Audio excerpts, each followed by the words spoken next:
Hi, ಇವತ್ತಿನ special video ಏನಂದರೆ ಇದು ಕನ್ನಡದಲ್ಲಿ ಕವಳಿಕಾಯಿ ಅಂತಾರೆ, ಇದನ್ನು ತೆಲುಗಿನಲ್ಲಿ ಕಳಿಂಕಾಯಿ ಅಂತಾರೆ.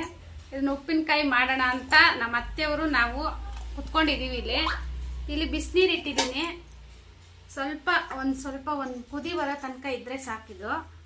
ಇದರಲ್ಲಿ ಈ ಕಾಯಿನ ಹಾಕ್ಬಿಡೋಣ, ಯಾಕಂದರೆ ಇದರಲ್ಲಿ ಹಾಲು ಅಂತದು ಸ್ಟಿಕ್ಕಿ ಥರ ಇರುತ್ತೆ. ಅದಕ್ಕೆ ಇದರಲ್ಲಿ ನೀರಿಗೆ ಹಾಕ್ಬಿಟ್ಟು ಒಂದು 5 ಮಿನಿಟ್ಸ್ ನೆನೆಸ್ಬಿಡೋಣ. ನೀಟಾಗಿಬಿಡುತ್ತೆ. ಕ್ಲೀನ್ ಮಾಡಿಕೊಂಡು ಆಮೇಲೆ ಉಪ್ಪಿನಕಾಯಿ ರೆಡಿ ಮಾಡ್ಕೊಳ್ಳೋಣ. ಕಟ್ ಮಾಡ್ಕೊಳ್ಳೋಣ ಈ ಕಾಯಿನ. ಇದರಲ್ಲಿ ಒಳಗಡೆ ಇರೋ ಬೀಜನೆಲ್ಲ ತೆಗಿಬೇಕು. ತೆಗೆದುಬಿಟ್ಟು ಇದಕ್ಕೆಲ್ಲ ಮಸಾಲೆ ಐಟಮ್ ಹಾಕೋಣ. ಒಂದು 5 ಮಿನಿಟ್ಸ್ ನೆನೆಯೋಕೆ ಇಟ್ಬಿಡ್ರಿ. ಕೆಲವ್ರು ಹಂಗೆ ಮಾಡಿಬಿಡ್ತಾರೆ, ತೊಳೆದ್ಬಿಟ್ಟು ತಣ್ಣೀರಲ್ಲೇ. ನಾವು ಬಿಸಿ ನೀರು ಮಾಡಿ ಹೊಸ ಸ್ಟೈಲಲ್ಲಿ ಮಾಡ್ತಾಯಿದ್ವಿ. ನಮ್ಮ ಅತ್ತೆಯವ್ರ ವಿಧಾನ ಇದು.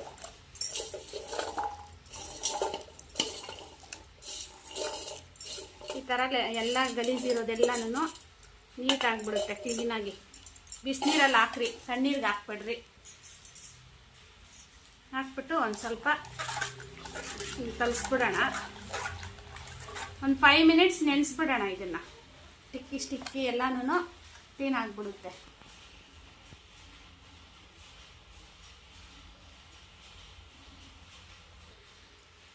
ನೋಡಿ ಇದನ್ನು ನೋಡಿ, ಆವಾಗಲೇ ಹೆಂಗಿತ್ತು, ಇವಾಗ ನೋಡಿ ಸ್ಟಿಕ್ಕಿ ಎಲ್ಲ ನೋಡಿ ಹಿಂಗೆ ಬಿಟ್ಬಿಡ್ಬೇಕು ಇದು ನೀಟಾಗಿ. ಅದಕ್ಕೇ ಬಿಸಿನೀರಲ್ಲಿ ಹಾಕೋದು.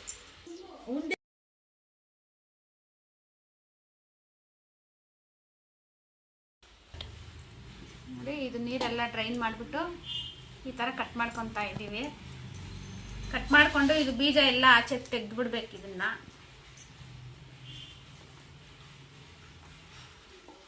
ಈ ಥರ ಒಂದೊಂದು ಕಾಯಿನೇ ಕಟ್ ಮಾಡಬೇಕು. ನೋಡಿ ಈ ಥರ ಕಟ್ ಮಾಡಿಬಿಟ್ಟು ಬೀಜ ಎಲ್ಲ ಆಚೆ ತೆಗೆದು, ಸ್ವಲ್ಪ ಪೇಷನ್ಸ್ ಇರಬೇಕು ನಮಗೆ ಮಾಡೋದಕ್ಕೆ. ಇದು ಮೆಂತ್ಯ ಸ್ವಲ್ಪ ಗೋಲ್ಡನ್ ಬ್ರೌನ್ ಕಲರ್ ಬರೋ ತನಕ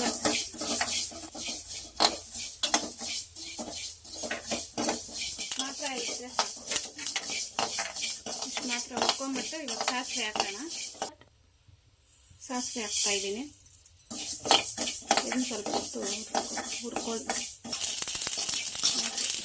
ಆಯ್ತು. ಇದು ಸೈಡಿಗೆ ತೆಗೆದುಕೊಳ್ಳಿ. ಇದನ್ನು ಈಗ ಇವೆರಡನ್ನು ಮಿಕ್ಸಿಗೆ ಹಾಕ್ಕೊಳ್ಳಿ, ಪುಡಿ ಮಾಡ್ಕೊಳ್ಳಿ. ಈ ಥರ ಪುಡಿ ಮಾಡ್ಕೊಂಡಿದ್ದೀವಿ. ಇವಾಗ ಒಂದೊಂದೇ ಮಿಕ್ಸ್ ಮಾಡ್ತೀವಿ.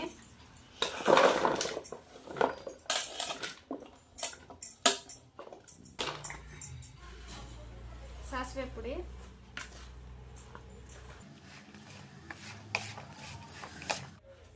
ಮೆಂತ್ಯ ಪುಡಿ, ಅರಿಶಿನ,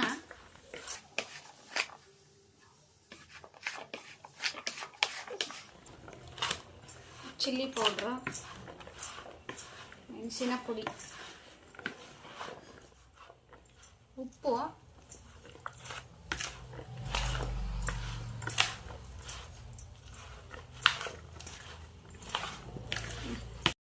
ಎಣ್ಣೆ ಹಾಕ್ಕೊತಾ ಇದ್ದೀವಿ ಒಗ್ಗರಣೆಗೆ. ಒಂದು ಸ್ವಲ್ಪ ಸಾಸಿವೆ ಹಾಕೋಣ.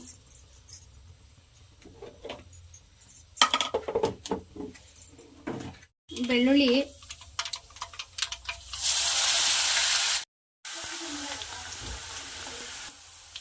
ಕರಿಬೇವು ಸ್ಟವ್ ಆಫ್ ಮಾಡ್ಕೊತಾ ಇದ್ದೀನಿ.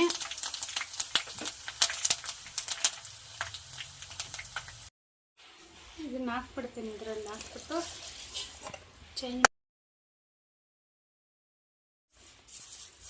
ಮಿಕ್ಸ್ ಮಾಡ್ತಾ ಇದ್ದೀನಿ. ಇವಾಗ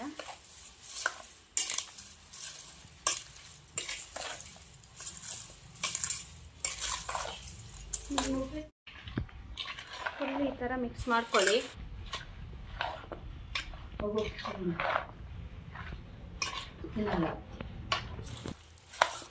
ಬಂದಿದೆ ಕವಳಿಕಾಯಿ ಉಪ್ಪಿನಕಾಯಿ ರೆಡಿ. ಇಲ್ಲಿ ನೋಡಿ, ಇಲ್ಲೊಬ್ಬನು ಬಂದಿದ್ದಾನೆ ಟೇಸ್ಟ್ ಮಾಡೋಕ್ಕೆ ಉಪ್ಪಿನಕಾಯಿ ಯಾವ ಥರ. ವಿಡಿಯೋ ಇಷ್ಟ ಆಗಿದ್ದರೆ ಲೈಕ್ ಮಾಡಿ, ಶೇರ್ ಮಾಡಿ, ಕಮೆಂಟ್ ಮಾಡಿ. ಹಾಗೆ ಈ ಕಾಯಿನ ನಿಮ್ಮೂರಲ್ಲಿ ಏನಂತ ಕರೀತಾರೆ ಕಮೆಂಟ್ ಮಾಡಿ.